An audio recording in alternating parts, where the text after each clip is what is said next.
And we are going to open with our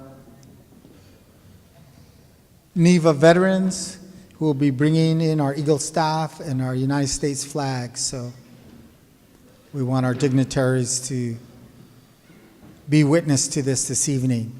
Welcome one and all. We're glad that you're here.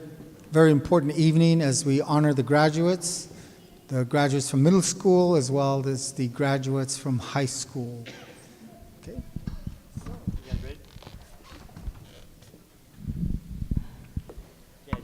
As soon as the drum goes, I'll take care of it from there.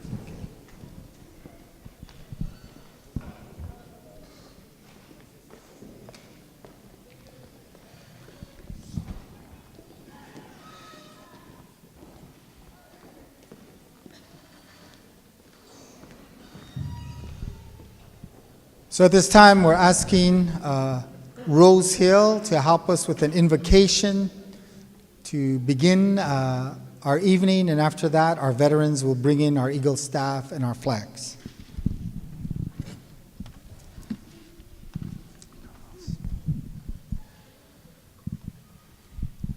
Thank you, Arlie. Thank you, Karen. Welcome, everyone.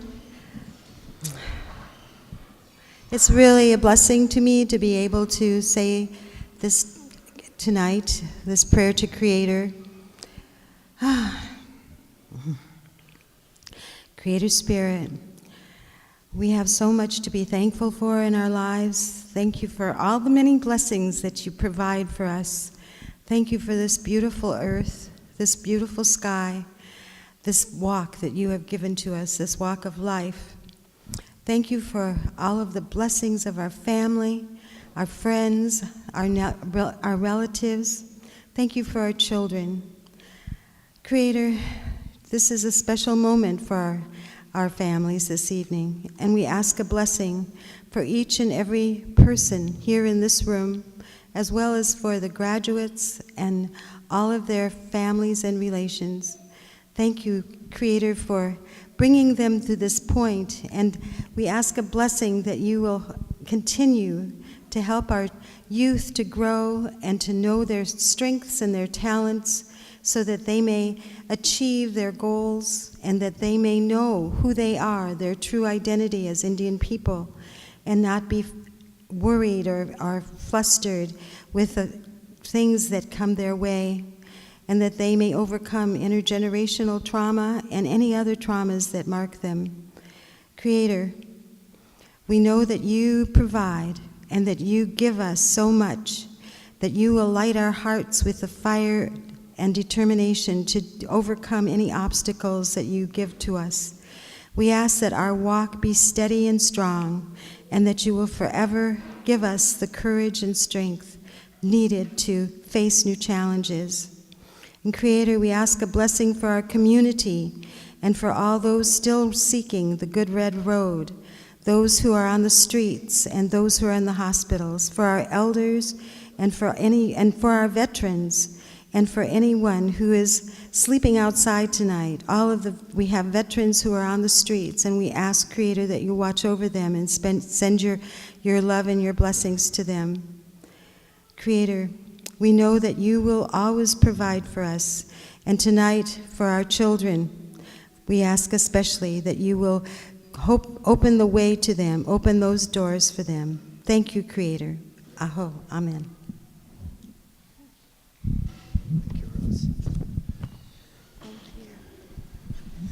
At this time, we're going to call upon our singers to offer us a song to bring in our Eagle staff and our flags.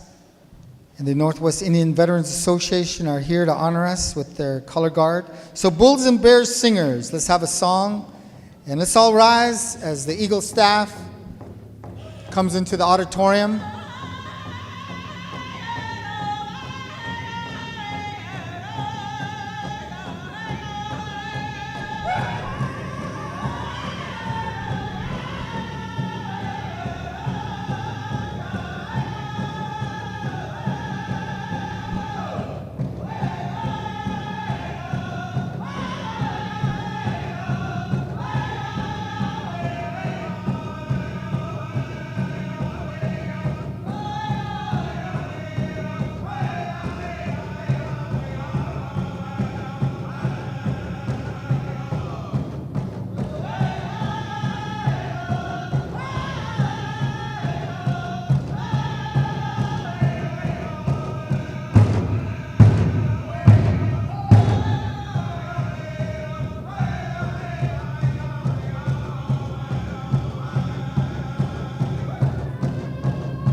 The Eagle staff tells the story of the history of this great land. I was told by Nathan Jim Jr. from Celilo Falls people that this Eagle staff represents one land with many nations, one staff with many feathers, representing since time immemorial the native people, the native nations who have lived in this beautiful land. And then coming later, our little brother, the United States of America, to join us here with their government. And as native people, this is what we know as a true history of this land. And our warriors have always protected our way of life, and in modern times have also joined with our little brother, the United States, to protect our communities, our governments, and most importantly, the right of all people to live by the ways that have been passed down to us through our ancestors, to speak our languages, to follow our ceremonies, to dance in honor of all life, all creation, and to govern ourselves with true sovereignty and autonomy for our future. Oh, cha-hey.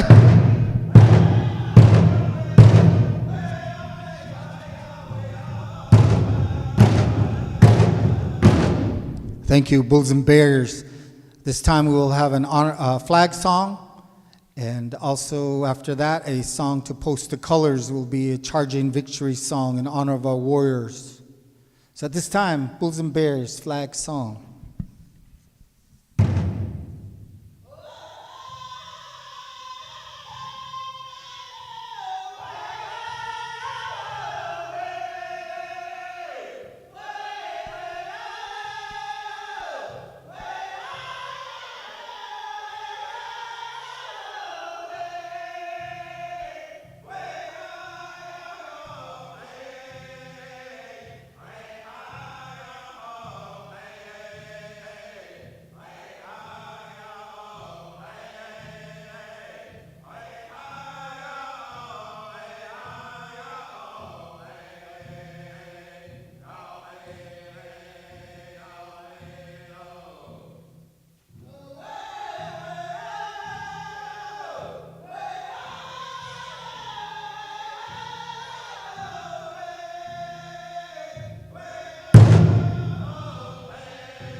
With these songs, we honor the long-standing sovereignty of each of the nations, the indigenous nations first of these lands, and later the new nations that have come to be in our midst. What a great legacy we carry as the Native peoples, the great law of respect, the great law of recognizing the sovereignty of each people. For it is upon this framework that our people develop, that people live here free today. People have escaped oppression for centuries now to come and live in our lands. It's because of these deep truths and ways of life that we hold as indigenous people. All right, a charging song to celebrate this way of life. And all the brave hearts, the determined hearts, all the sacrifices, all the blood that's been shed in times, historical times as well as today, to defend our ways of life. May there always be brave hearts among us who will stand against all comers to protect our languages, our ceremonies, our governments, so that people will continue to live freely in this great Western Hemisphere. Hoocha! Native people, thank you, each one of us. Thank you, our ancestors, all those, both men and women, young and old, who stood before the enemy. Thank you. Ha, ha, ha.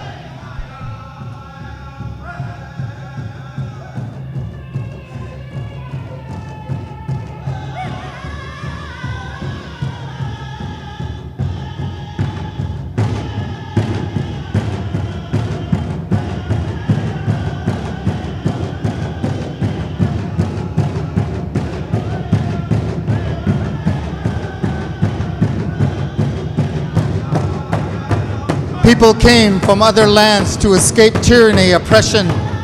They found freedom here amongst our people. To this day, they are still escaping oppression in foreign lands. And may we always, as Native people, maintain this great law of respect and honor for each one another. Thank you.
Thank you, Bulls and Bears. This time we'd like to let you know that one of the graduates this year, Ramses Gallegos, is the one who brought in our Title VII Eagle staff there. So let's give him a big round of applause, one of our graduates this year. And now we'd like the members of NEVA to come up and introduce themselves.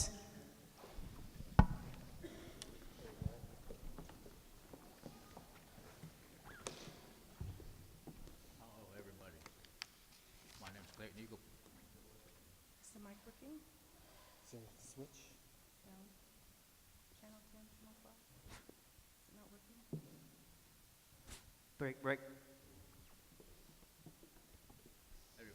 Hello again. My name's Clayton Eaglepipe. I come from Rosebud, South Dakota. I'm a full-blood Lakota Sioux, and I served in the United States Marine Corps from 1988 to 1996. I'd like to say to the students, aho, medakwiase. My name is Eugene Sanchez. Served in the United States Army from 1977 to 1982. I currently serve as NEVA's Color Guard Commander and their President. Thank you.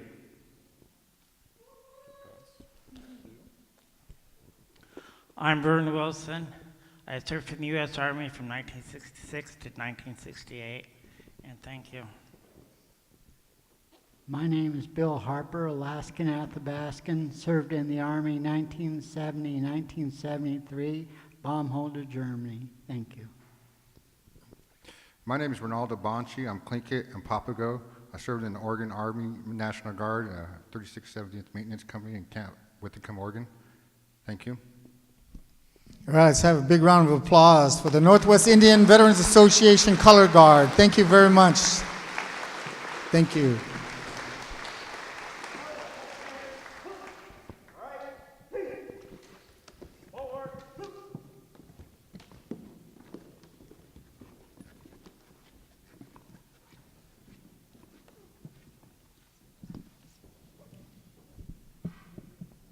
All right, I turn the microphone over to Karen Kitchen.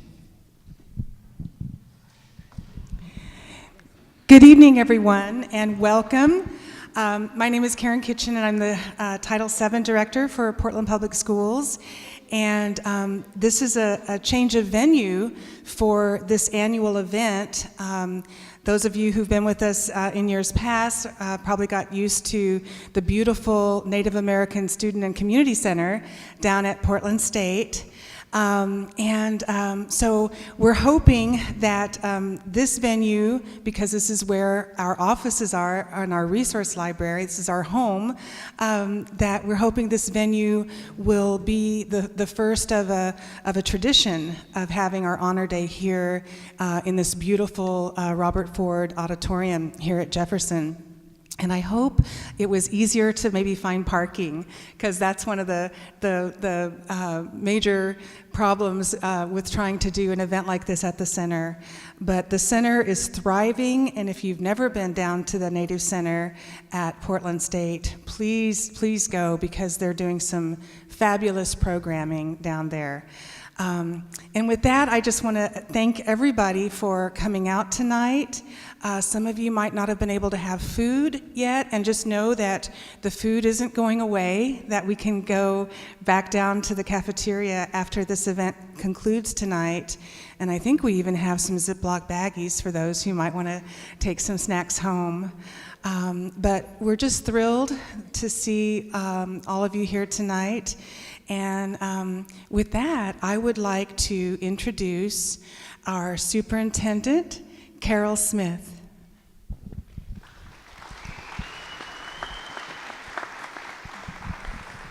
Thank you, Karen. And I'm actually really thrilled to be celebrating here tonight at Jefferson. So I've been the last couple years at the Native Center at PSU, and it's nice as it is to be there. It's really nice to have everybody here at Jefferson. So on behalf of all of our district educators, administrators, and our school board, it's my privilege as the superintendent to join you tonight and celebrate the fantastic accomplishments of our Native youth and their families. From our successful 3-year-olds at the Native Montessori preschool to our Native youth receiving high school diplomas, you've demonstrated your gifts and your talents this year, and we are extremely proud of you. Last September, the Clarendon Early Learning Center in North Portland with our Native Montessori preschool classroom was opened for our youngest Native students. We listened to you, our Native school community, and we began the work of reopening our Montessori preschool. This is one way in which we support the traditional Indian ways of the many tribes represented here tonight and throughout our school district. It's been a joy to watch you, our Native students, grow and develop throughout this school year. Just last night, our Portland Public School Board approved the continued partnership with many partners, including Multnomah County and the City of Portland, to move forward with the Native American Youth and Family Center's Generations Project, which includes Native-specific intergenerational housing, a longhouse, and an early learning center in the old PPS Foster School site. And with that, I want to just say a thank you to our board members who are here with us tonight for approving that at our board meeting last night.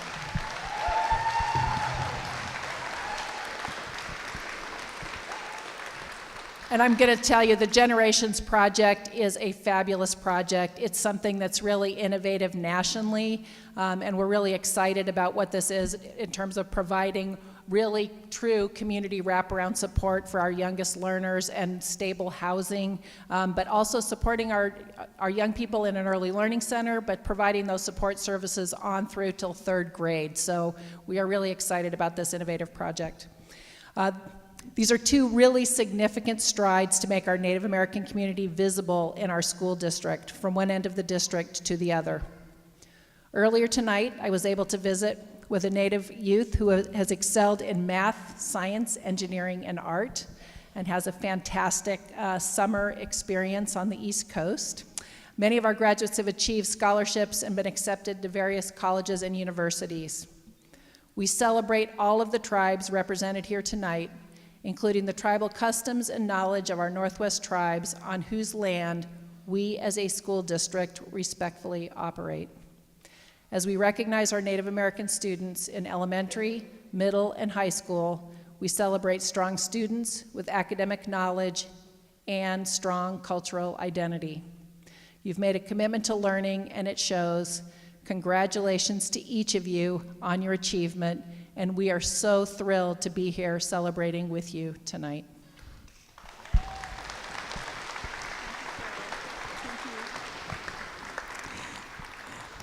Thank you, Carol. And in the interest of bringing on our next speaker, our keynote speaker, I'm just not even going to read the long list of achievements and accomplishments and honors that this gentleman has earned, but I certainly encourage you to Google his name, Dr. Anton Treuer, and read about some of the amazing things that he's accomplished for Indian country in general, and specifically for the Ojibwe people. So you might be familiar with one of his best-selling books, Everything You Ever Wanted to Know About Indians But Were Afraid to Ask. But he is indeed a scholar and someone who's devoted his life to community and to language revitalization. And I really want to thank publicly Hector Roche from PPS Department of Equity, and Karina Wolf, and Antonio Lopez, and Carol, and everyone else in our PPS family who made it possible for him to come out here and be here at our event tonight. So with that, I would like to invite Dr. Treuer to come up and share his words and wisdom.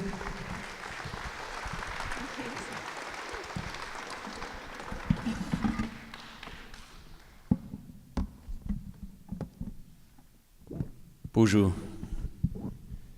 Koe animaji tayan ni wi Ojibwe bangi windu munugo gishimigwe chiwenda manapiji nenimigwan bajayan we wenigo da widu kudading na wajde kenemend au nishinabe minwa de widu kaguyeg yo osaish chigeg hishi nenimend wangos ge kinu magna kinegego gash chigewagwen we wenisa de giji kamwa yo osa ge kinu maguzi wen Wago shnin in dugu minua migizi and dodem wasa hiwidi gazaga squad Jamaica gindonjiba dajagana shimena English.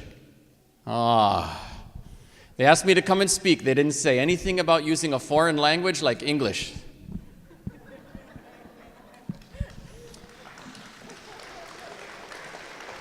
Thanks. I'm really happy to be here today. I don't really expect everybody in this part of Indian country to understand the language from my part of Indian country, but I am addressing you in one of our many beautiful indigenous languages. I think it's really important to do that for a lot of reasons. I work in northern Minnesota. I'm from Leech Lake, which is one of the big reservations in the northern part of Minnesota. I noticed in the program we had a few Ojibwe, Chippewa, Anishinaabe folks in the lineups. Special congratulations from a voice from your further back in your family tree and homeland. I work at Bemidji State University, a small state university, and we have an event like this every single year where we try to honor the academic achievements of our Native youth, our graduating seniors, and let's face it, it is a mighty accomplishment to finish high school and a mighty accomplishment to finish college. I think we don't always message our Native folk the right way. You know, our school system has a lot of opportunities that are underutilized to talk about what Native people have done to make the world the amazing place that it is, and we share just a couple of them from before 1900. But our people are still here. We have history, but that doesn't mean that we are history. We are more than 10,000 years of history still in the making. And as you get a chance to start looking at what our people have done through the generations, there is so much to be proud of. Our stories are not those of the losers in some ancient historical battle, but against all odds and in spite of 500 pretty hard years, are people who have not just survived, but built incredible things. So when we do our banquet, one of the things we try to do is bring in somebody who has a PhD in the School of Life, who can talk about the struggles and the things that we go through as Native people and the incredible accomplishments that many of us have done. So one year, we brought in a gentleman named Tom Stillday. He's from a village called Panema, which is a small village on the Red Lake Reservation. About 1,000 people who live there. And that village, by the way, is a really interesting place. Nobody there has ever been baptized. There's 100% traditional Ojibwe religious belief and funeral practice. People bury their dead in the front yard and put spirit houses where they bury their dead. So you can't mow your yard. But when you step out the door to your house, there's mom, dad, grandma, grandpa, generation upon generation older than America. Boy, that makes it hard to sell the family farm and move to Portland. So we brought him in, and among other things, he was the first person not from a Judeo-Christian background named chaplain for the Minnesota State Senate. So he'd open up the Senate with his pipe and he'd say, "I'm praying for politicians, and boy, do they need it." But they brought him in, and when he came in to talk, he broke every rule for a graduation banquet speech, which should, for starters, be short, and a couple decent jokes and focus on the students. So he spoke for about an hour and a half. It was all in Ojibwe. There wasn't a single word of English, and we had a mixed audience. So I'm watching the president and the deans kind of glaze over. And then when he was all done, he said one thing in English. He said, "All you people who study Indians, study that." And he went and sat down. So I was highly entertained. But he had a point. How many people have written books about Native people and never hardly even talked to one? Or about Native places and hardly spent time in one, or really the Native or indigenous parts of those places? Everywhere in Turtle Island is a Native place. So I think there were some great lessons there about the importance of language and culture to remind people that we're still here. We're still going. We are ancient and modern. All people change over time. That's what it means to be human. The English language, it's only several hundred years old. It was first written down 600 years ago. Not so darn long. You know, Geoffrey Chaucer, it's barely intelligible to an English speaker today, right? So to be an authentic Englishman doesn't mean that you have to be worshiping at Stonehenge, you know, or wearing blue paint. And for us, we are ancient. We do have our music. We do have our ways. But we're also modern.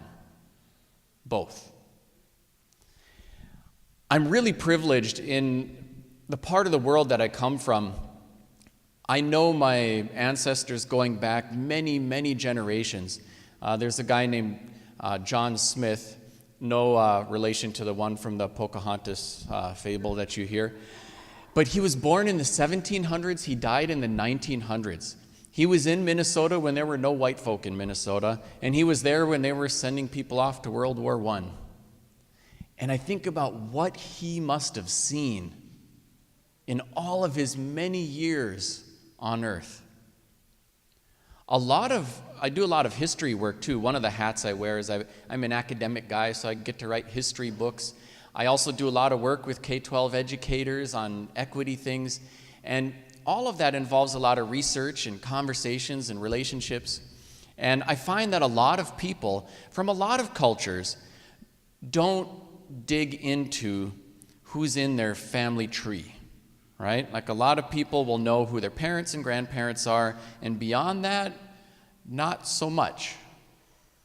Might not know their names back a few more generations or where they're buried and things like that. In some ways, we celebrate that freedom in America, which is the freedom to move anywhere you want to be and change your identity how you want. But imagine in that community of Panema how hard it is to do that. You're kind of tethered to your place in some ways, but it can be very liberating and beautiful too. I encourage you, among other things, to try to reconnect to your place and to examine what's in your family tree, because there are people who not only survived, but did some amazing things. I've got another relative who is really one of the most celebrated Ojibwe warriors of all time. He was rumored to have killed 75 people in hand-to-hand combat and lived to be a very old man. I don't celebrate the violence or the conflict, but if you think about what it took to live in that point in time, how you had to look at the world, the skills you had to have, incredible stuff. I get asked to do a lot of things. Among the other hats I wear, I spend a lot of time helping out at our ceremonies. And we have some really cool ceremonies. We'll spend usually 2 to 3 weeks in a row from early in the morning till very late at night, all in Ojibwe, lots of music, lots of people, hundreds of people coming around. It's really something else to see. And I think I would have been a very, very unlikely candidate to know any of the things that I know. And a very unlikely candidate to be able to do a lot of the things that I do. I was kind of like a skinny res kid who was impacted by a lot of the negative and ugly chapters in our history, like a lot of people. Also, my family tree has all kinds of roots. So my father's actually not even native. He's an Austrian immigrant, a Jewish Austrian immigrant, and a Holocaust survivor. So he's over 90 years old, still alive, and he was 13 years old, remembered what it was like, running away from Hitler Youth in the streets of Vienna, and escaped. Had a huge family, and he and his mother and 2 cousins got out, and everybody else was killed. He eventually, to make a long story short, landed in Minnesota, met my mom, and here I am. My mother grew up in this tiny village called Bena. There's only 200 people there. If you get up to Highway 2 and start heading east, don't blink or you'll miss it, but it's right there on Highway 2 in Minnesota. And she grew up in unbelievable poverty. Like, they got ice cream once a year. The house she grew up in still stands, amazingly, because everybody had tar paper shacks then, but her dad, my grandfather, could not afford a roll of tar paper, but he had an axe. So he built their house out of logs, and it's still there. It's all kind of resi and dilapidated, and nobody lives in there. But we've tried to fit all of the kids and grandkids next to each other, standing shoulder to shoulder. We can't fit in the house. Right? They'd have to throw all the chairs out every night so everyone could lay on the floor and sleep and so forth. And that's what it was like. But she grew up to become the first female Native attorney in the state of Minnesota. And we started out humble when I was a little guy. Like, I knew what it was like to have a kerosene lantern, because we had no electricity, and a hand pump. And in the summer you washed up at the lake, and in the winter you had a basin next to the barrel stove. But by the time I graduated from high school, or actually by the time I was in middle school, my mother had built us a beautiful home. And things had changed a lot. And I guess one of the takeaways for me from all of that was, whatever luck there is out there, we got to make that for ourselves. No matter what your background or what your walk is in life, the world is horribly unfair. We like to message people that the world is fair and all you got to do is work hard, but some things aren't. Like, there's 1 million people today in the world starving to death, and it's not because of their bad morals or lack of a work ethic. They were born in a harder place of planet Earth than we are, right? And even in our country, it's kind of like a half-truth, because hard work does help pay off, and your efforts do help pay off. But there's also a way that the deck is sometimes not always stacked in your favor. So you have to make your own luck. If we spend all of our time being angry about all the awful things that happen to Native people, well, you'll just live an angry life. The anger can eat you up like a cancer. But if you turn whatever emotional responses you have to all of that into some sort of meaningful action, you can, like many of our people have, build a beautiful life. So I think a lot about my folks.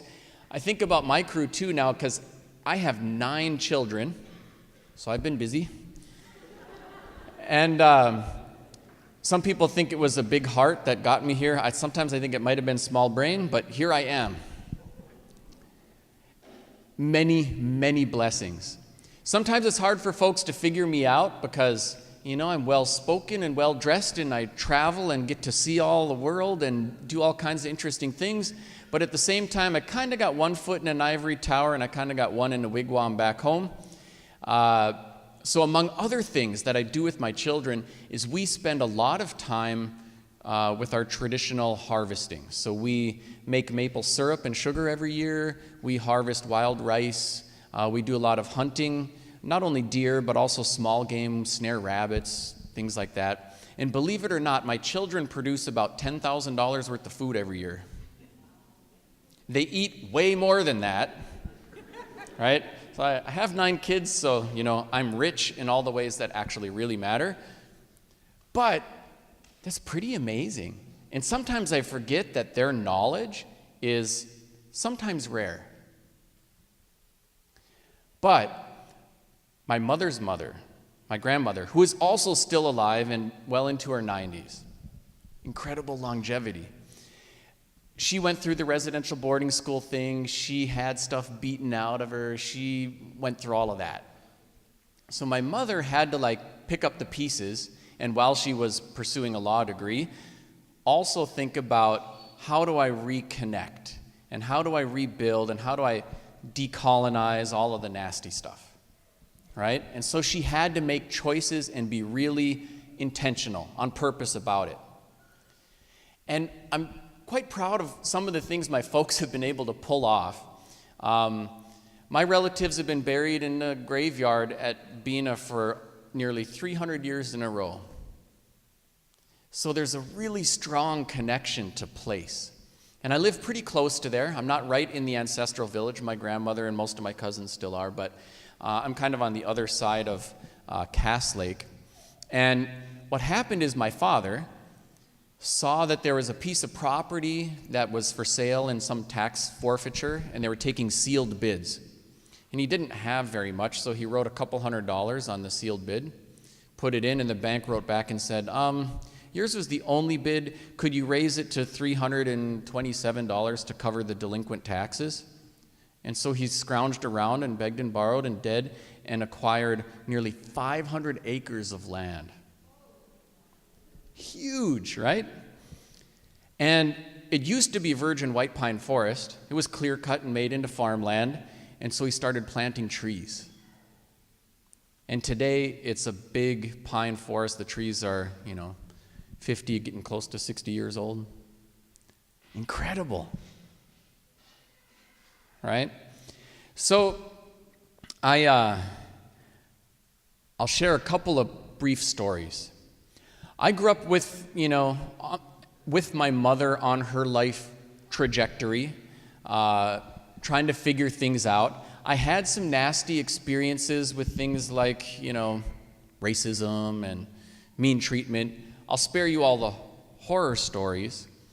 Not that I'm not happy to share, but time is limited, and I want to talk about some of the cool things that happened. But I eventually applied for colleges.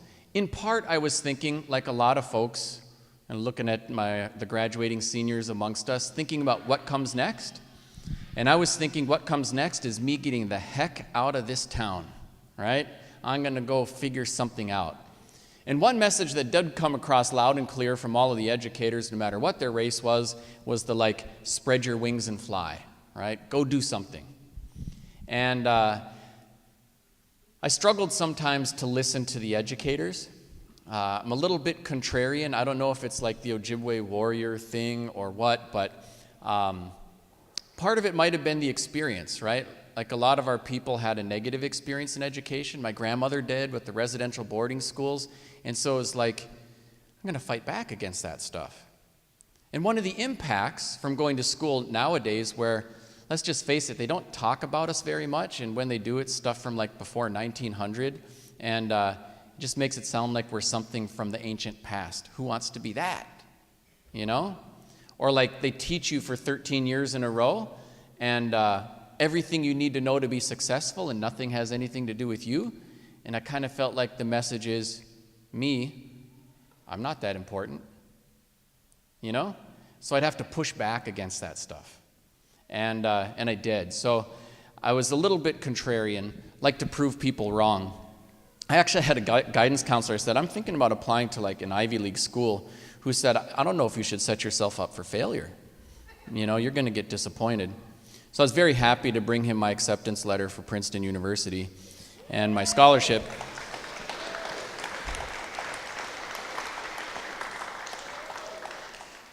And so I headed off.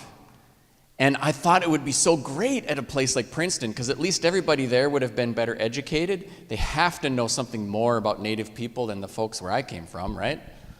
And Bemidji, where I went to high school, is probably 30% of the town's Native, half the shopping population's Native, and boy, those worlds just never seem to talk to each other. So I was happy to go try out something new, but then it started all over again.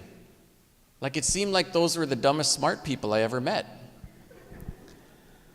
And I started to get homesick. Like there's nothing like leaving home to make you appreciate what you just left behind. You know, I was kind of resistant to a lot of the things anybody wanted to teach me. But I started to appreciate it a lot more once I headed out.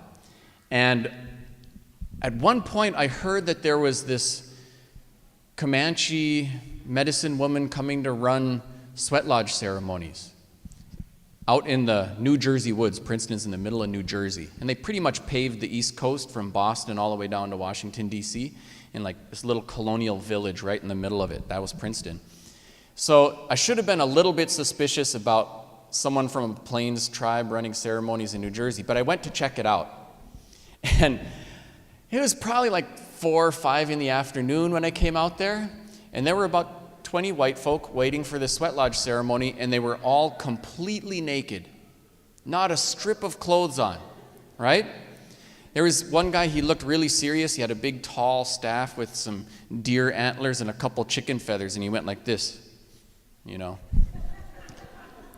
So I kind of had conflicting emotions. Part of me wanted to laugh, because dang, there's 20 naked people standing around in the woods.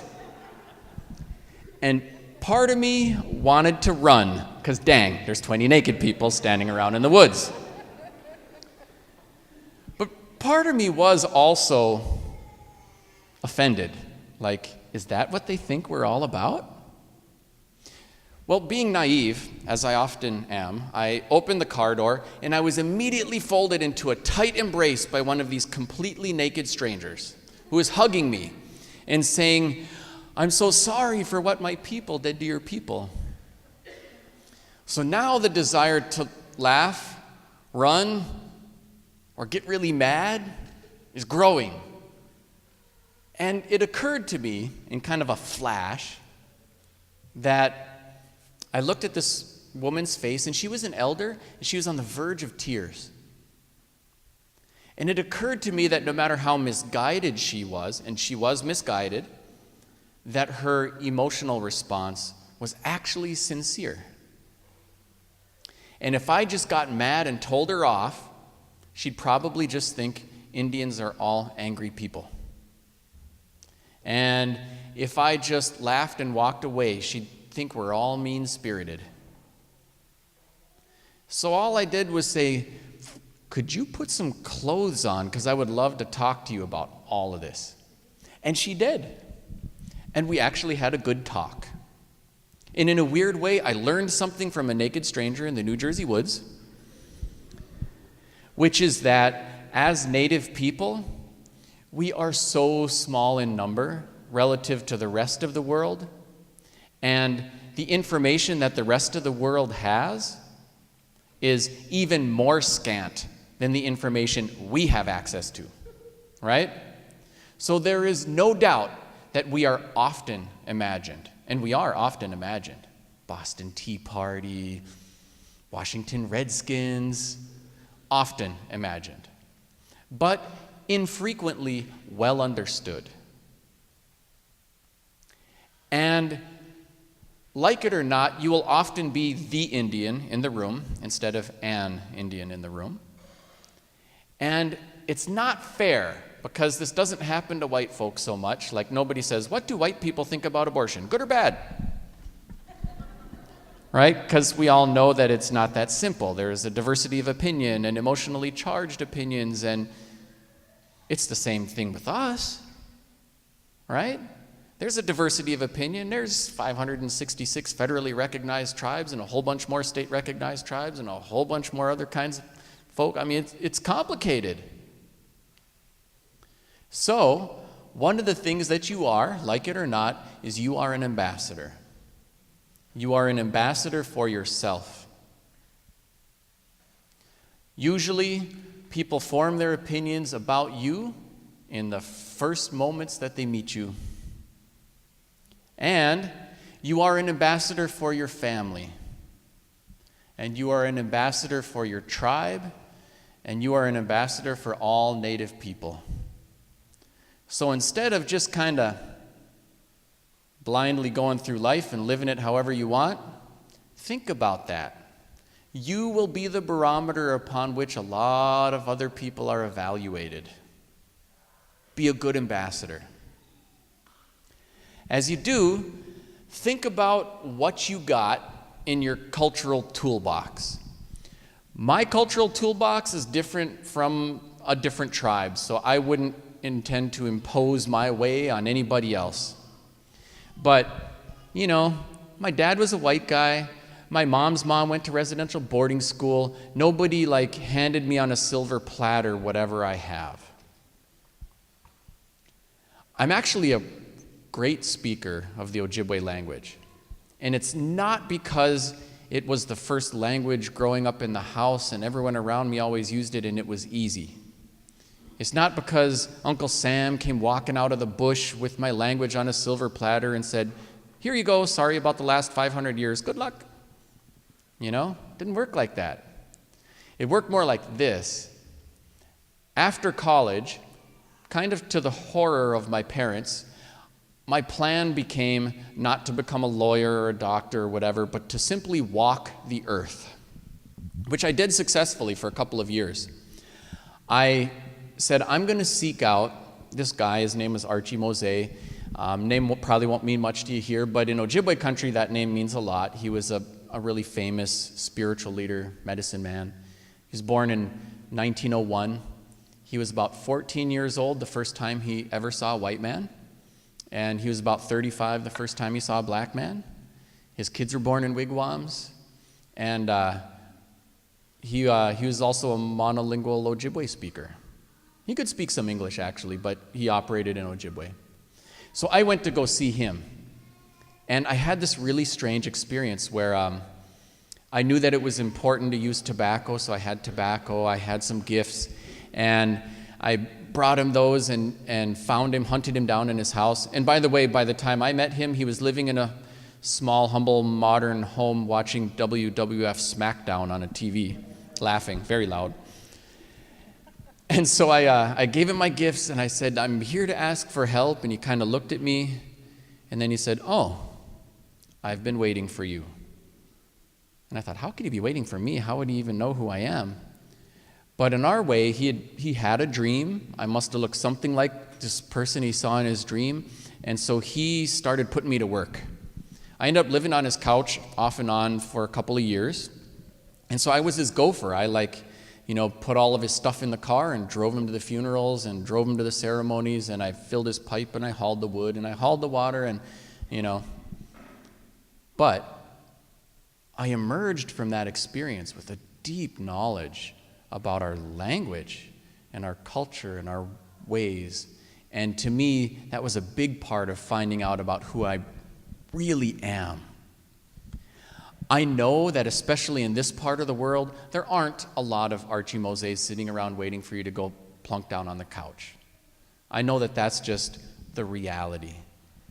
But there is still a lot out there. We have especially vibrant musical and artistic traditions in this part of the world. We have a deep sense of community in all of these native places. It might not always feel easily accessible, but it is there. There are deep bodies of knowledge that you can tap and learn about. For us, use of tobacco, native name, clan, these are kind of foundational things. Went fasting. What an experience for me, going without food and water, and as your body kind of shuts down, then your spirit wakes up. So I know what it's like to go for 7 days not talking to a human being and having my body shut down, but then being able to see things in a totally different way, spiritually, but even physically afterwards. Like I had a friend, we're at one of these all-you-can-eat buffets, everyone would just overload their plates and stuff, and he said, Anton, are you going to eat that? I had food left on my plate. And I said, no, I'm full. So he took my plate and he cleaned it off, ate it down. And he said, you don't understand. He said, I grew up in South Africa. My family was extremely poor, and I starved not by choice. I can't watch you waste that food. And man, that floored me. I can't say that I know what it was like in his experience, but I knew what it was like to be hungry and could only imagine not having a choice. And I never overloaded my plate again after that. With my crazy 9 kids, and I could spend hours telling you just stories about all the crazy stuff that they do, because there is a lot. I try to be really intentional about giving them anything that I got from Archie or from my mom or from any of the other things that I have in my cultural toolbox. And there's a lot there. I'll give you just one example.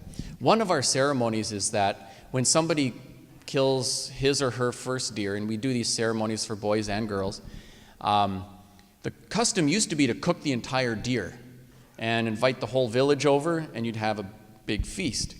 Nowadays, people are a little bit more spread out, but we still have a big family, so we cook about half the deer and invite everybody over and have a big feast. And then we will pray, and in our way we use a pipe. Prayers take quite a while, but then afterwards, instead of just eating, there's a ceremony we do for the young hunter. And one of the providers, usually the mother, will take a spoonful of the food and offer it to him and say his native name, like if his name's Benesi, which means thunderbird, Benesi. And he has to refuse the first bite and say, no, I'm thinking about children who don't have enough to eat. Ah, okay. Put it back, take another spoon. Benesi. And he has to refuse again. And he says, no, I'm thinking about my elders who can't get out in the woods to hunt for themselves. Ah, okay. Put it back, take another one. Benesi. And he has to refuse again. No, I'm thinking about my family, my community, the people who came here today to support me. Ah, okay. Take another spoon. Benesi. And then he can eat. And then we'll tell him, Benesi, you just changed your life. Up till today, you depended on everyone in this room to provide 100% of your food. But today, you provide for all of them. Now, that's what it means to be an adult. And with this incredible power comes a great responsibility.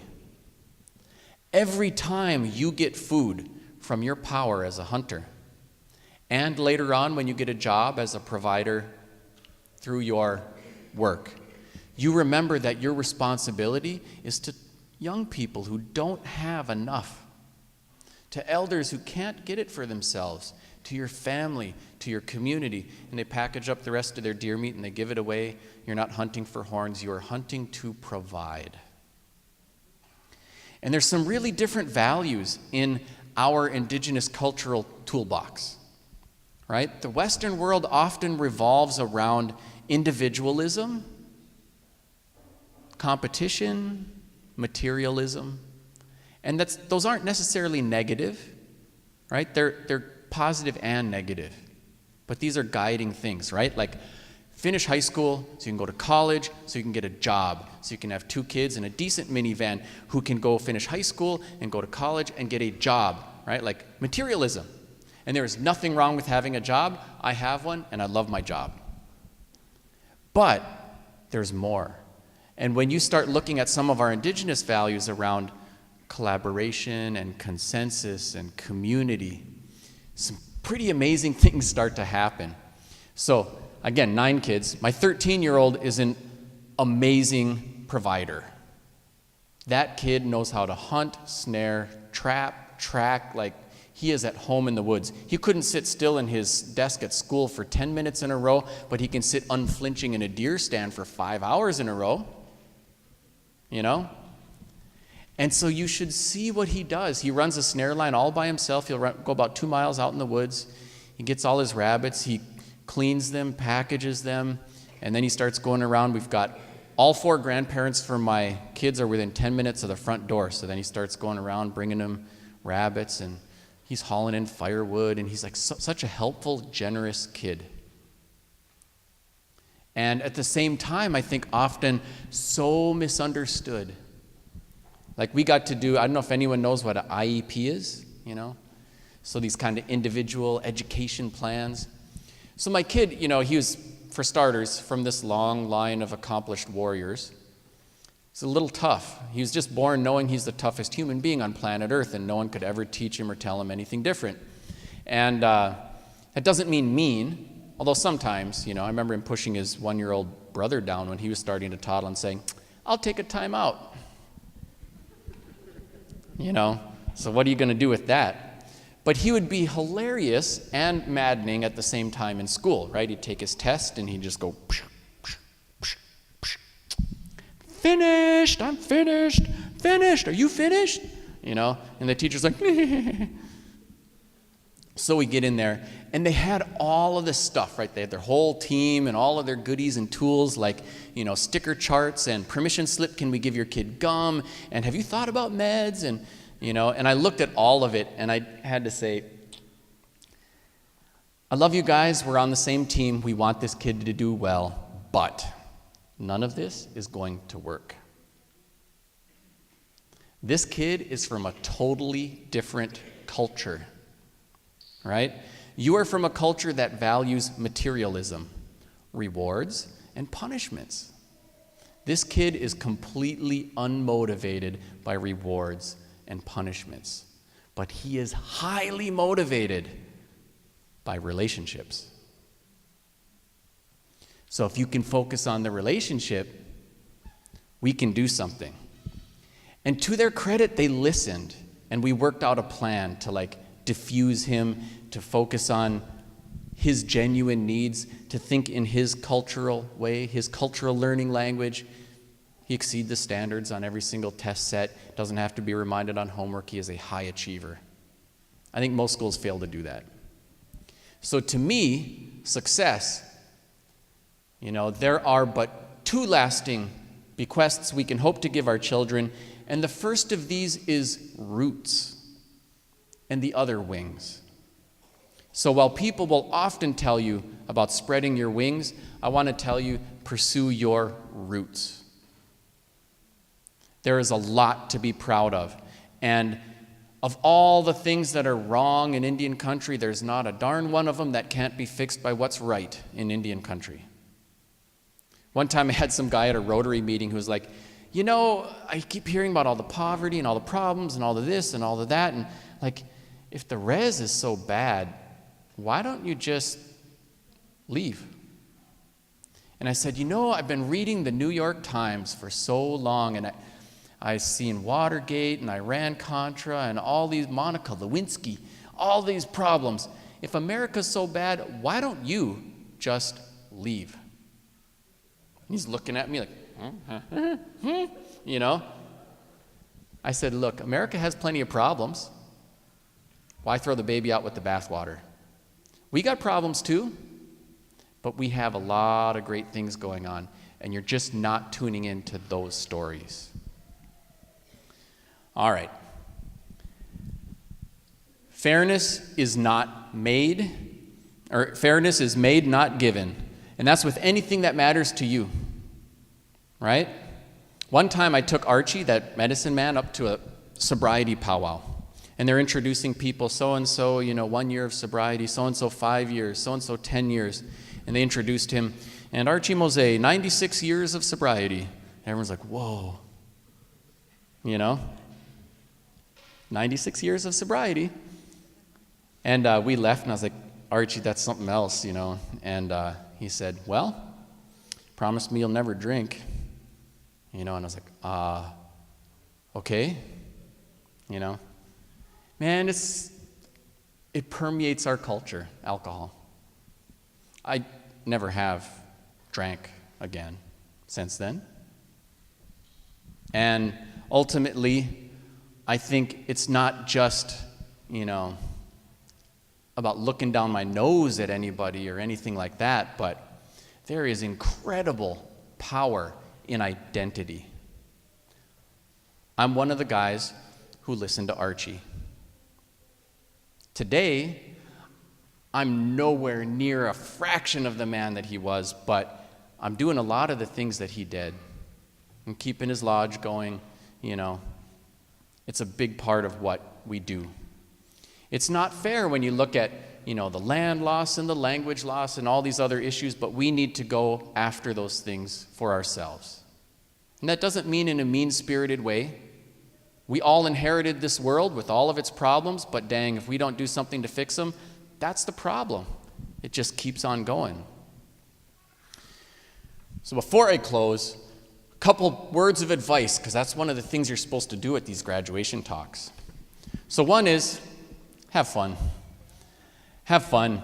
I've spent a lot of my time with a lot of older people, not just Archie, but a lot of people, and we really have a lot of fun.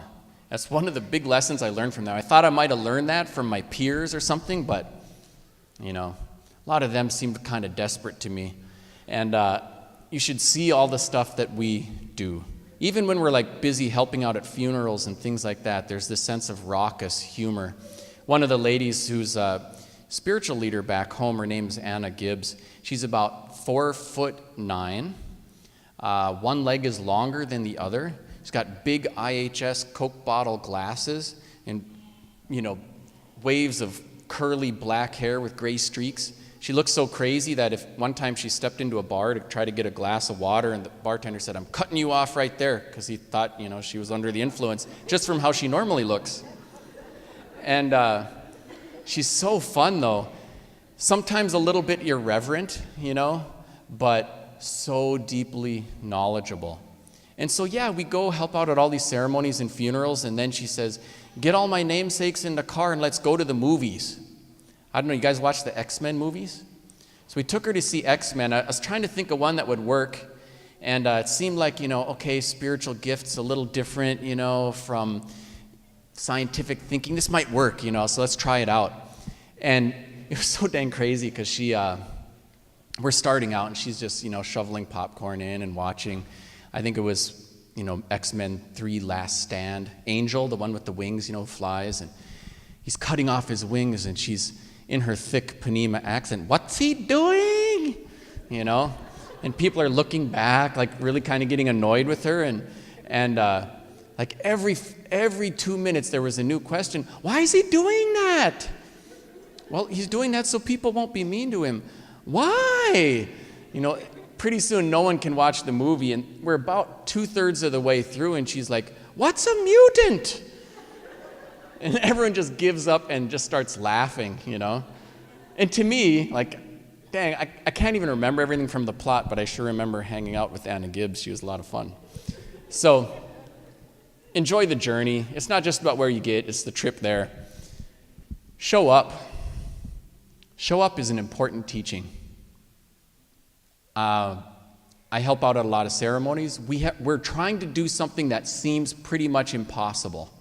We're trying to not only keep our language preserved, but make it a living language. And Ojibwe country is in better straits than most of the languages in the Northwest Coast, but it's not in a healthy situation. Most of our speakers on the U.S. side of the border are elders. Almost all of the children are not in a position where they're being raised with a fluent speaker in the home, although there are some grandparents who foster their kids or raising them or whatever. But, if it has to start in the home, it'll never start. And really, since about World War II, in the U.S. side, we hadn't made first speakers of the language. Believe it or not, today we have hundreds. It's a start. It's not overwhelming numbers. Can't say that that's going to overcome the tide, but that would have seemed impossible. We have, over the past 30 years, built Ojibwe language immersion schools and put people like Anna Gibbs in front of the kids, and we're actually to the point where we're starting to do something that hadn't been done since World War II. We've actually created first speakers of the language who are learning it as their first language in the home. That would have seemed impossible. And other people have done this too. The Hawaiians are quite famous for it. At the lowest point, their language was illegal, and there were only 1,000 speakers left. Half of them on one isolated island, and the other half scattered amongst the rest of Hawaii. Today, there are over 20,000 speakers. There are 20 different Hawaiian medium schools, and at least 3,000 of their speakers, it's their first language in the home. You can go to school K-12 and college all in Hawaiian. Get your teaching degree, come back and work in the schools. It's amazing. That coolness was not given, it was made. People, blood, sweat, and tears, big time. So you got to show up. You got to show up. If not you, then who? And if not now, then when? With whatever it is that's important to you. Live a life in service of others, because in the giving is the receiving. Be nice. You want protection? The best protection medicine in the world is being good to people. You destroy enemies when you make them your friends. Find your passion, whatever it is. I hear a lot of people in this world from all kinds of walks of life saying, well, I'm going to work. Somebody's got to make the money to pay for that food you're eating. Man, I tell my kids, I'm going to work because I love helping people learn Ojibwe, and I love helping people understand how to make schools more fair, and I love working with my fellow Native people, and I feel like I have a chance to help make this world a better place. Kind of turn your thinking a little bit. And for me, I feel very blessed in many, many ways, but I get to serve a higher purpose with what I do because I found my passion. Pay yourself first, and I don't just mean in terms of money, like buy yourself fancy things as soon as you can. What I mean by that is take care of yourself. Take care of your health. No one else is going to do that for you. Our people are struggling with an epidemic of diabetes. It's the highest rate of diabetes for any racial group in the world, and it never used to be that way. This is just from colonization. Got a ration of lard and flour, and people started making fry bread, and, yeah, and I'm a sucker for one of those myself sometimes. But at the same time, it takes decades off of people's lives, and it shaves decades of quality off of people's lives. For us, decolonize the diet means go back to wild rice, and for you guys, you got your salmon, and you got your wild game, and you got a food sovereignty piece to really look at. Be a giver and not a taker. Serve others. Everybody's watching, and especially in Indian country, everybody is watching. Like people you don't even know, they are watching you all the time, right? And it's not just like that kind of watching, right? But people are really proud of you, like really genuinely proud of you. I don't even personally know most of the graduates in here, but watching you graduate makes me feel proud to be Native. And it's like that for all of us. People are watching all the time. So let your actions be acted like everybody's watching, like the Great Spirit's watching, because He is. And the same thing with everything you say. Roots and wings. And then what's next? Man, there was this one kid, one of my namesakes. He was really a crazy kid, but hilarious. I'd always catch him when he was little, digging in his nose or something like that. And I'd say, "Evan, what are you doing?" But I'm hungry. So now that he's almost ready to graduate from high school, he's been bringing report cards, right? And he is proud. I was like, looking, A minus, A. Right? So now most people around him are like, "Wow, dude, you are amazing." And I'm like, "Dude, what happened with that A minus?" Right?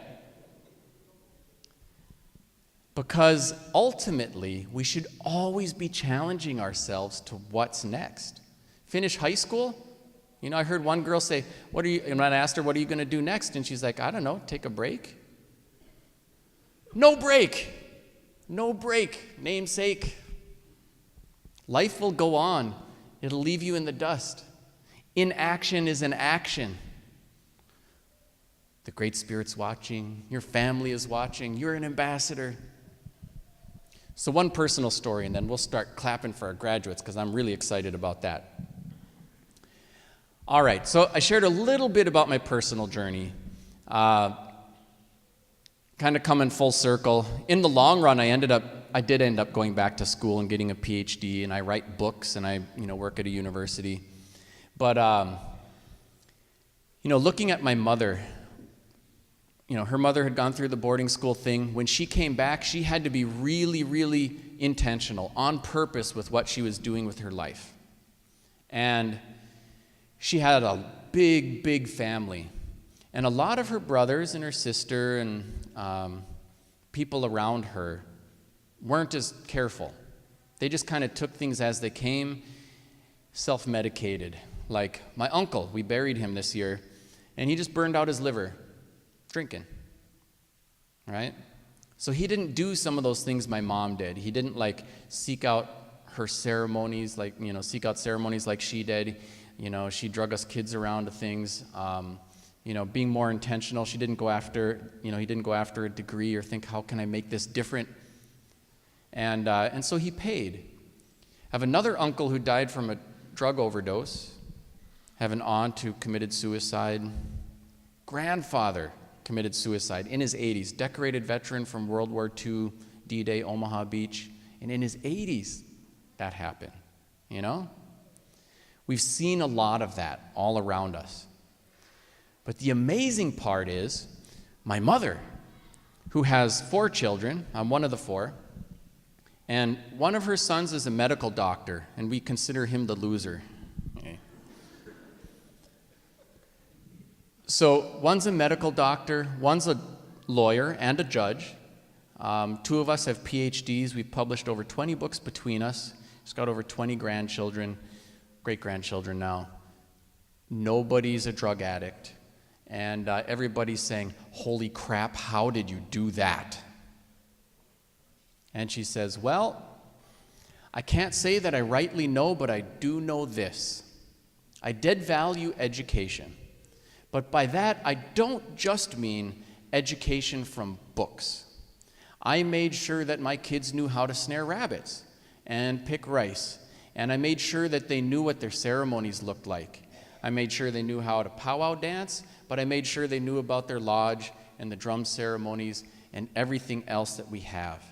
And ultimately, I think that made all the difference in the world because nothing can stop an Indian who knows who he is." And that's what I mean by the roots and wings. As we think about our story as Native people, we are not just victims, and we are more than survivors. In fact, as we start to decolonize some of the baggage that we have and pick up our cultural toolbox, you will find that we can be, as I always feel, unconquered. And I hope you can find that too. That's my challenge for you. Congratulations to all of the graduates, and thank you very much. Miigwech. Thank you. Thank you, Dr. Treuer.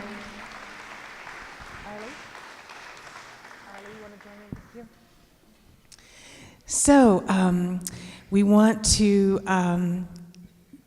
give some gifts to our school board folks that are here. So we have Greg Belisle and Pam Knowles, and then we have something for you too, Carol. So we'll give those. Okay.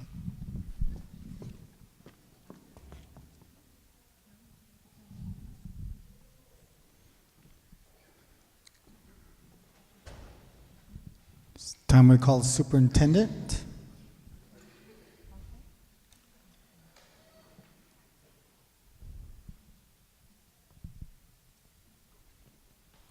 Let's hit that drum for our superintendent, boys.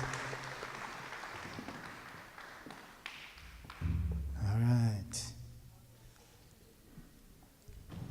And Greg Belisle from our school board. And Pam Knowles. Let's hit the drum for those guys.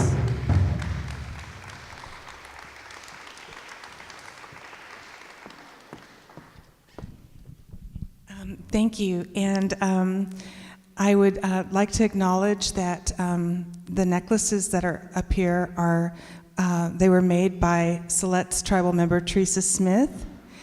And I want to just ask everybody for a little more patience, because there's a few people here that I want to acknowledge for a variety of things. And first of all, I would like to thank Rose Hill for her many years of service to our Native community. Some of you might not be familiar with the fact that for many years, Rose advised the Native students at Portland State.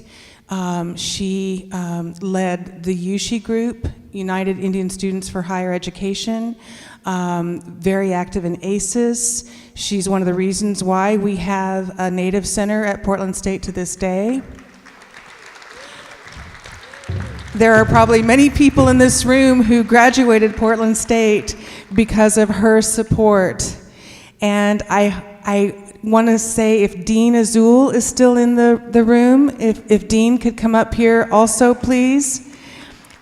Dean is kind of a counterpart to Rose. He also, from the first time I moved to Portland, he has been a source of inspiration and support to Native students, both in the K-12 system, through Indian education work, and also at Portland State.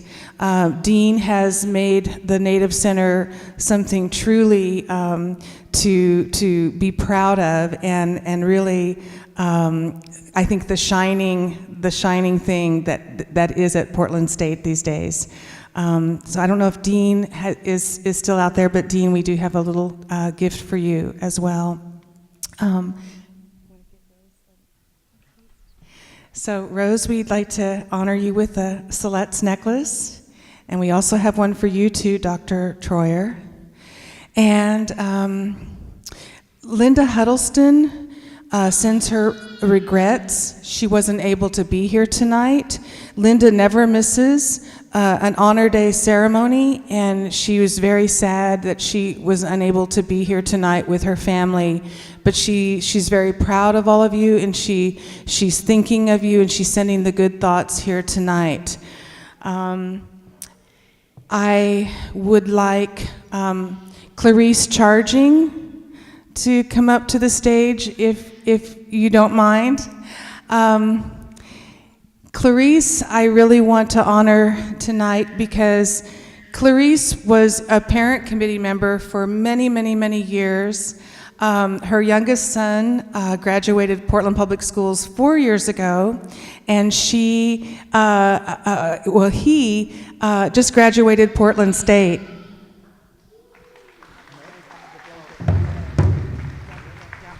And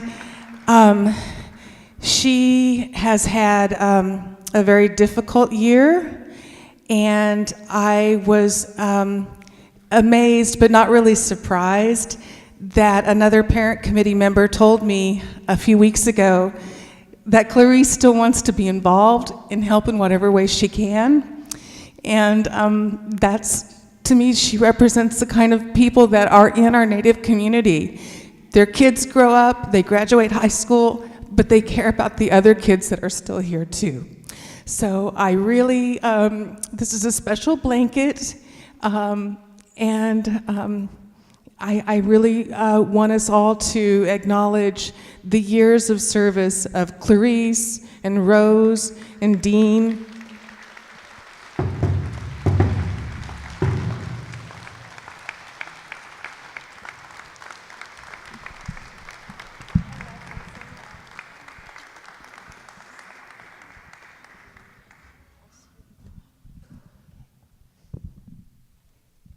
So I have some other little presents for people, but I think in the interest of time, I'm going to give them afterwards so that we can go ahead and get started with honoring all of our students.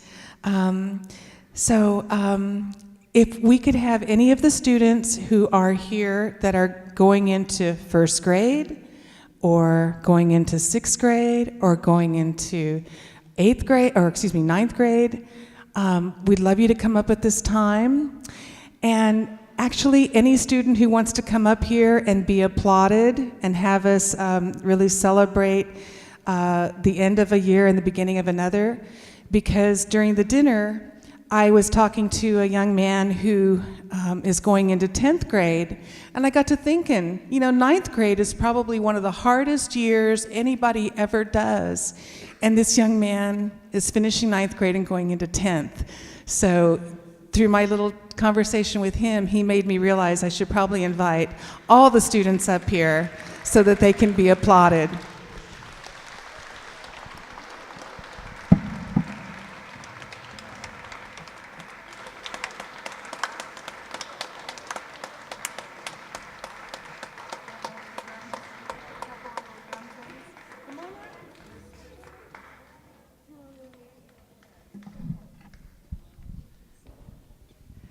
So if anyone wants to introduce themselves, I know some of you said you were shy, but I'm happy to let you have the mic if you want to say something. Arlie, you want to say something? Okay, I'm scared. Hello, my name is Kenyon Wolf. I am going into 6th grade at Beaumont. I am a Miwok tribe, and my Indian name is Misu. That's kind of it.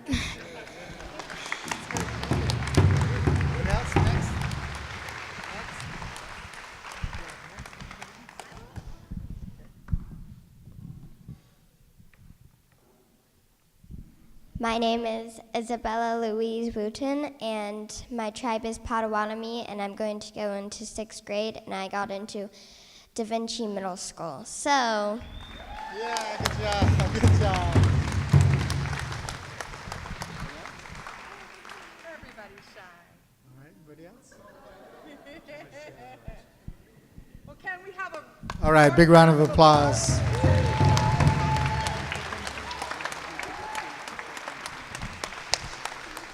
All right, thank you, all you students, and we're looking forward to the good news in the future about all your accomplishments, and all your families and communities support you here, and thank you again. Keep going to school, like you said, show up every day, and with that, you'll do great. Thank you.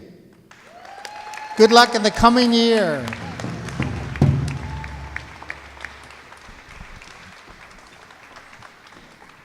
All right, at this time, we're going to be calling We're going to be calling our seniors, and we'll call you one at a time, so stand by.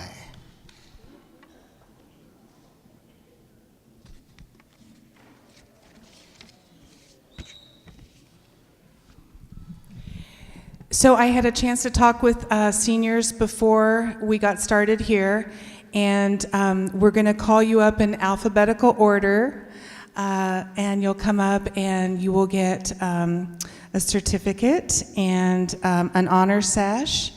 And we would like Glenn Lamott to come up also, and Rose Hill will also be draping our students with the honor sash.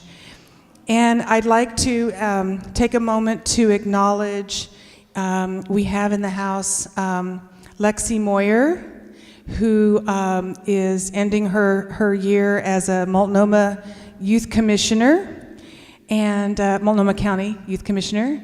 And we also have Rosie Sams, and Rosie Sams is the student who won a scholarship to go participate at Phillips Andover in their prestigious math and science summer program. So, thank you. Okay. So we're going to get started with this part of the event, and well, they're where are they? No, they're right there. They're right there. Sorry about that. Okay. So without further ado, Falcon Monique Burkett. Woohoo! She's Crow, Grand Ronde, and Muskogee Creek. And her parents are Bobby Hill and Robert Burkett. She's graduating Cleveland. She's planning to go to Portland Community College. And the top 3 factors that she believes have most contributed to her high school completion are her counselor, her family, and her love of art. She was awarded the Future Connect Scholarship. She should stay. Falcon, would you come back up and stay on the stage, please? Thank you. Thank you. Thank you. Yeah, thank you. Okay. Next, we have Destiny DuPont. Her parents are Sarah Jenkins and Joe DuPont. She's graduating Franklin, and she's planning to go to either PCC or Mount Hood in the fall. She's going to major in plant science, focusing on business. And the top 3 factors that she believes contributed most to her high school completion are mom, mom, and mom. Gotta love mom.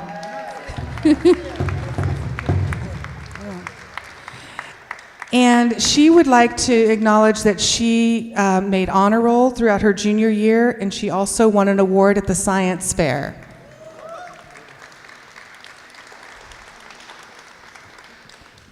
Next, Alyssa Foster. Woohoo! Alyssa's from the Confederated Tribes of Grand Ronde. Her parent is Teresa Hatfield. She's graduating Roosevelt High School. And she's planning to go to Concordia College. And she credits her mom and her tutors and her boyfriend with her success at completing high school.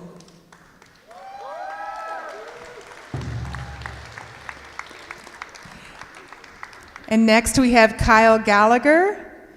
Kyle is Creek, Muskogee Creek and Cherokee. His parents are Teresa Loveland and Darren Gallagher. He's graduating Grant High School, and he's planning to go off to Portland State University, majoring in computer engineering. The 3 factors that he cites are supportive parents, supportive friends, and his own strong will to succeed.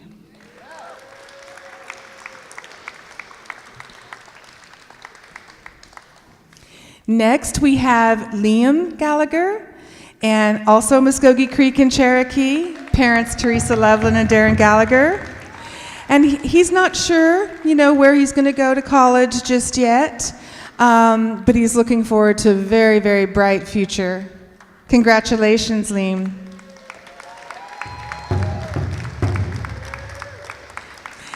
Next, we have Ramses Bad Roads Gallegos from the Umatilla and Navajo Nations. His parents are Tammy and Ricardo Gallegos. He's graduating Madison High School, and he's planning to go to Mount Hood Community College, where he's going to major in architecture. And the top 3 factors are good home, family, and friends, and an amazing grandmother. Next, we have Ella Head. Parents are Judy and Daniel Head. She is graduating from Roosevelt. She's planning to go to, drumroll, Duke University in the fall.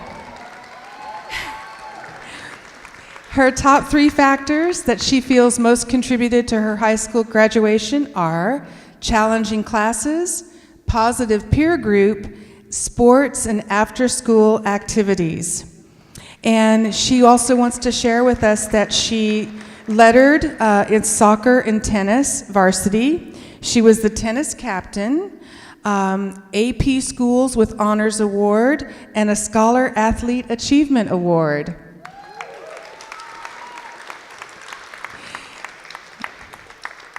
Manuel Jaramillo, let me get this right. Woohoo! Tribes are Chippewa Cree. Parents are Vera Daychild Jaramillo and Gonzalo Jaramillo. Graduating Franklin. And Manuel is planning to attend Salish Kootenai College next fall, where he's going to major in media design.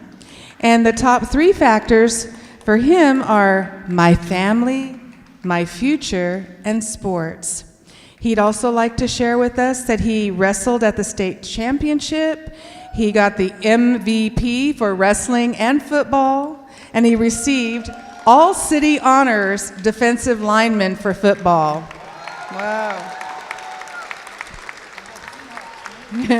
And next we have Ayeno Llanos, Oglala Lakota. He's graduating from the NEA Early College Academy. And in the fall, he's going to go to Portland State.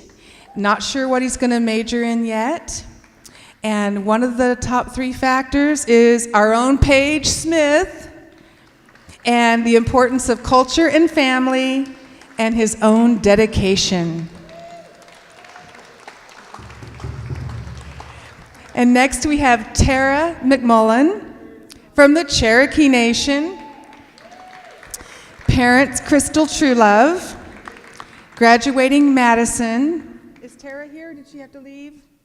Maybe? Okay, let me just read about her. So she's going off to Oregon State University in the fall, majoring in forestry.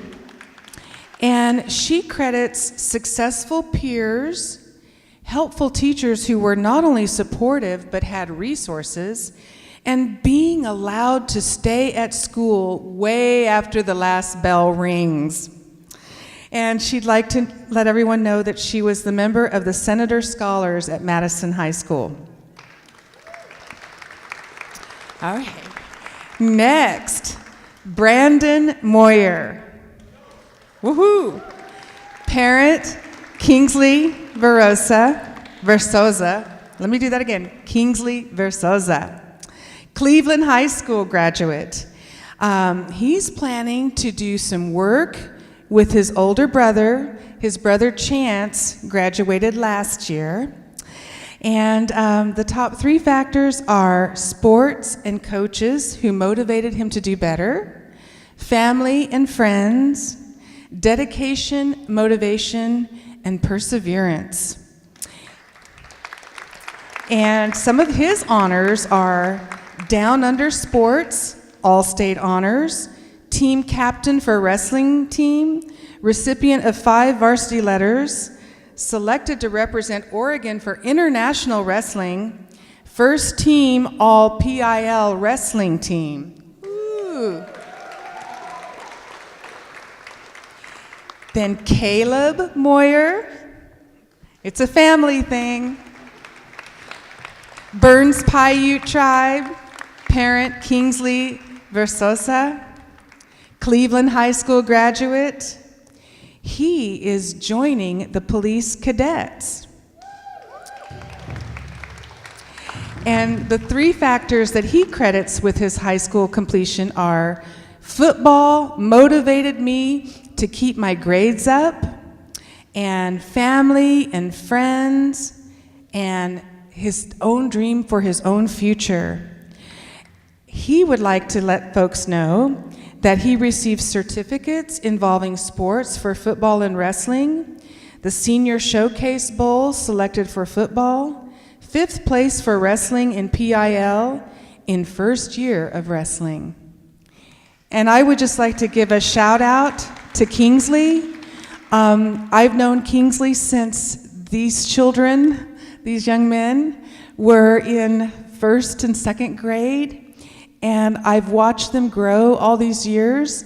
And Kingsley, if you haven't made Parent of the Year, you really deserve Parent of the Year, because you have really led your children down the good road. So I'm really proud of you, and I'm just honored to still get to share in this celebration with your family.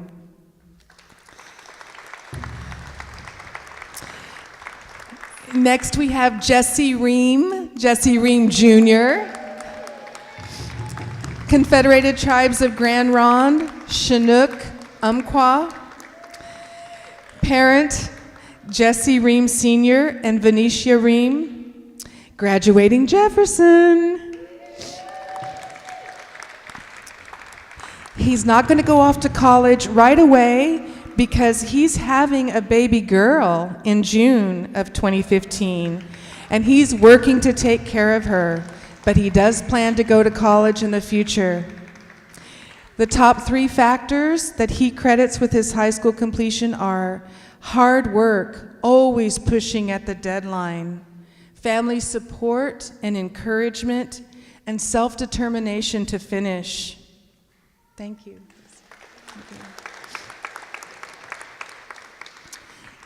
Next up, Nicholas Riley, Aleut, Bristol Bay native. Parents are Ilkia and Stephen Riley. He's graduating Lincoln. He's planning to go to University of Oregon, not sure what his major will be. He credits parents and teachers and support from the Title VII Indian Ed program. And the special honor he would like to mention is he was in the ISC. I don't think he's here. Next up, Sierra Marie Shoup.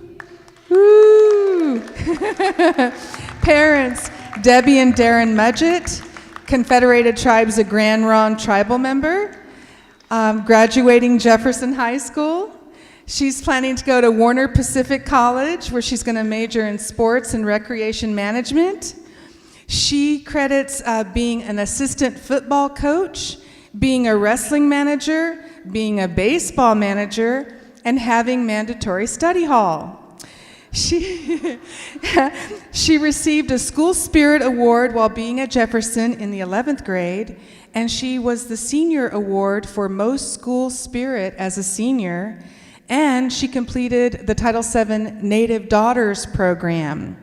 And what she hasn't said in this is that she also represented our people very well. She was very articulate and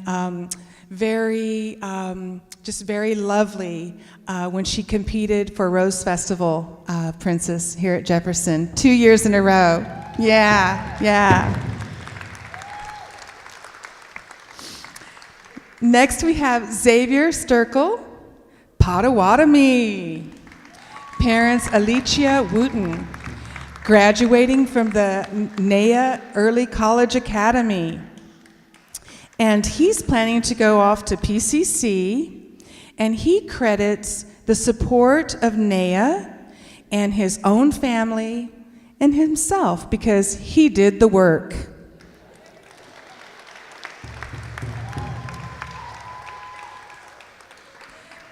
Next, we have Eddie Tattooed, Lakota Sioux. Parents are Edward and Christina Tattooed. He's graduating from Benson Polytechnic High School, and he's thinking he's going to work for a year, and then he wants to join the military.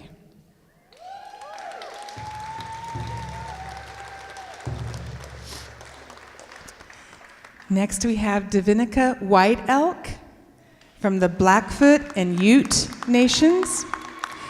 Her parents are Andulia and Fraser White Elk. She's graduating Madison High School. She's planning to go off to Mount Hood Community College. She's going to major in biology and wildlife management.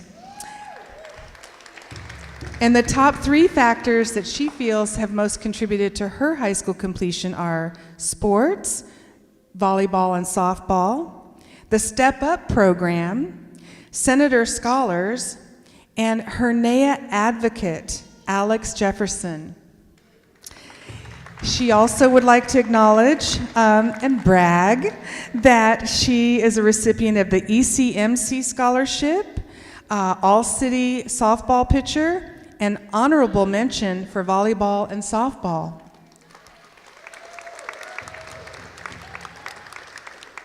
And then we have Shaylee Reichart from the Chinook Nation. Parents Sarah Reichart, graduating Franklin.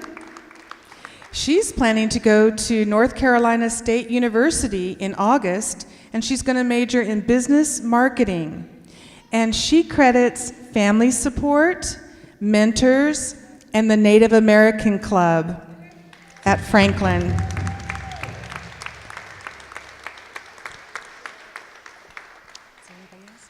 Are there any other seniors that I did not call up here?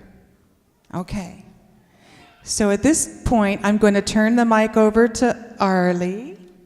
All right, thank you, Karen.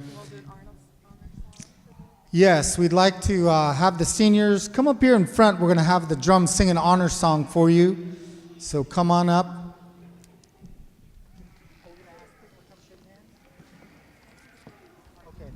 All right, step in front of the flags there and make one line because we want to recognize you with this song. You're going to have to squeeze in tight there a little bit. Squeeze in tight.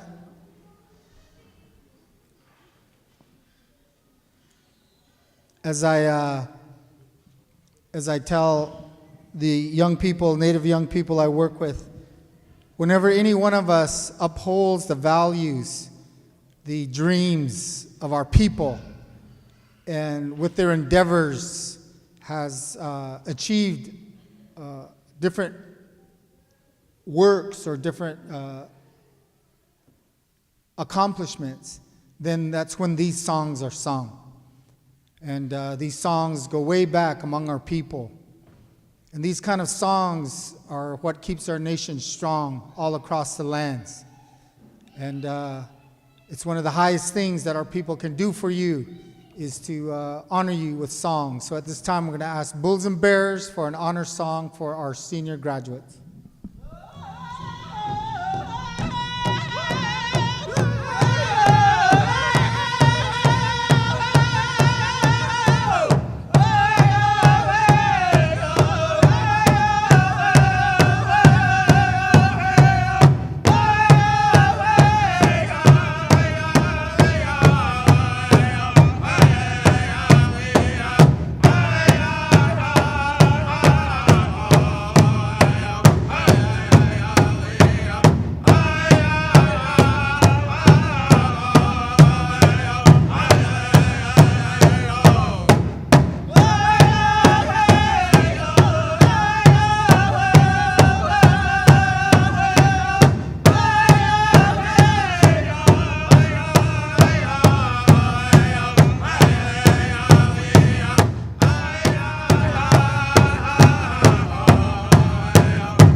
want to thank you, community of Portland, for helping support these young people in their goals and their endeavors to come to this day as they approach their graduation. I want to thank the school, the administration, all the teachers, support staff, the counselors, and others who stood by them through the difficulties and adversities that they faced and continue to encourage them. I want to thank you, young people, for standing up, representing your families, representing yourselves, representing your nations today, and also your ancestors.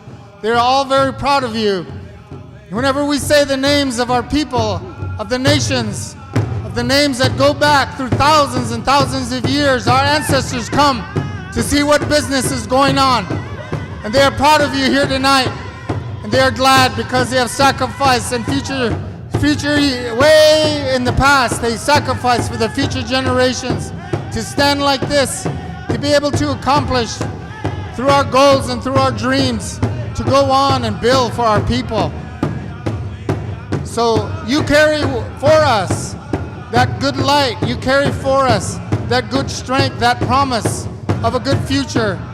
So take it, watch over it, and as the words have been spoken tonight, gain strength from knowing the history, the traditions, the strength, the power of our native peoples of these lands. Oh, yeah. Hey, hey! All you young children out there who are witnessing this today, you might be just going to school, 1st, 2nd, 3rd, 4th, 5th grades. You might be in middle school. We encourage you to stay in school. We encourage you to go every day. Put in your mind that someday you will also stand here and you will be recognized in front of your community for your good efforts, because we want you to continue on in this good life and to have accomplishments here in the world that we live in. We find ourselves in the world of school, the world of work. And as it was said also, to learn of your traditions, the culture, the strength, and those teachings will give you a good mind, a good heart, and they will protect you as you continue on your journey. So all you children, look forward to the day when you too will stand in front of your people as you get ready to graduate. Hey, hey, hey, hey.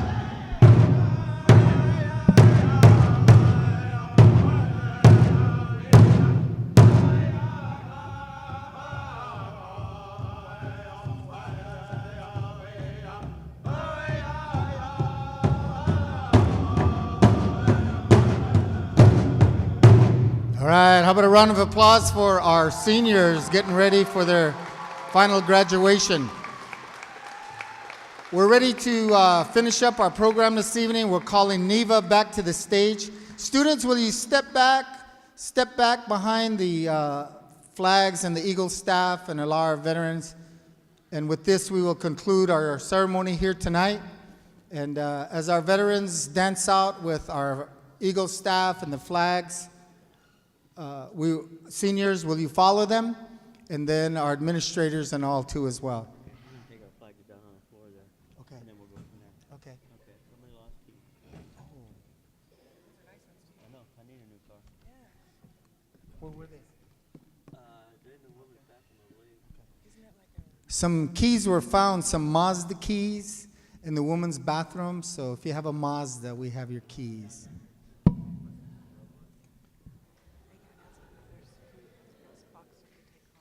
All right, there's food in the cafeteria box ready to take home. So real Indian style, you don't have to bring your lard pail tonight.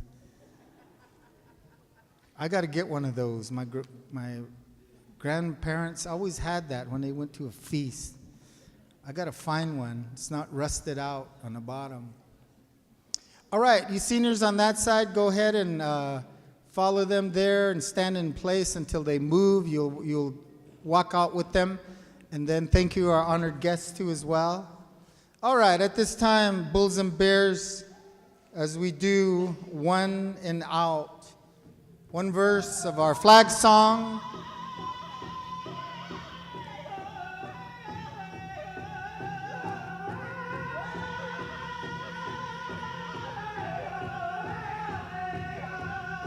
We are so grateful to our ancestors for what they have preserved for us in these modern times. So much chaos in the world, all around us. We hear about it every day. But in the midst of all this chaos, the strength of our ancestors, the teachings, the strong values, the meaning of the ways of proper life as humankind.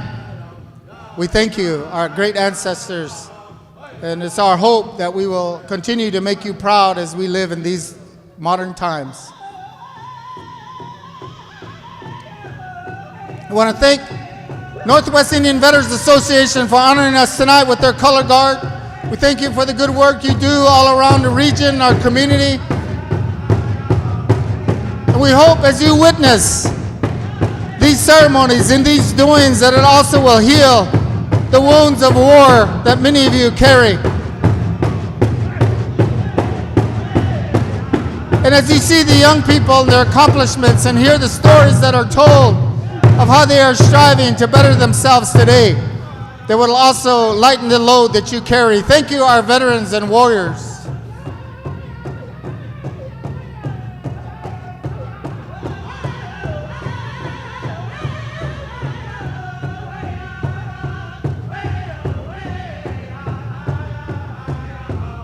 Thank you, seniors, for your strength, determination, courage, perseverance, all your accomplishments.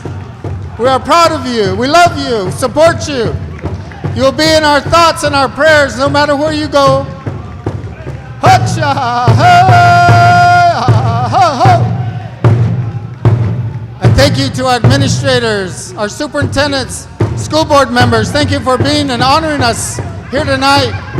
And we hope that what you heard, what you witnessed tonight will give you strength, will help you in the work that you do for all our children in Portland Public Schools.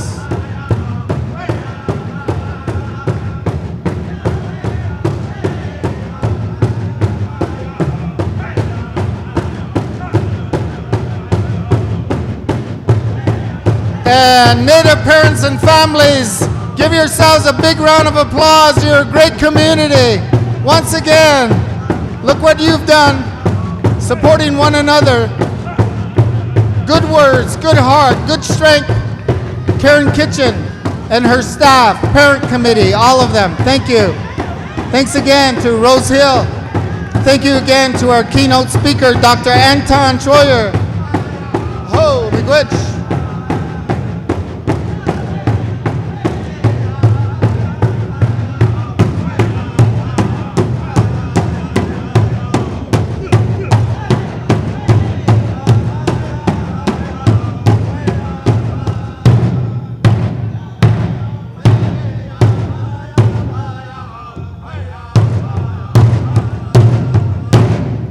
All right, thank you again, Bulls and Bears. We appreciate your good songs, and also good blessings to you and all the work that you do in the community as you travel to different honorings and celebrations. All right, is that it? All right, safe travels to everyone. And also, don't forget, there's food ready to take. It's all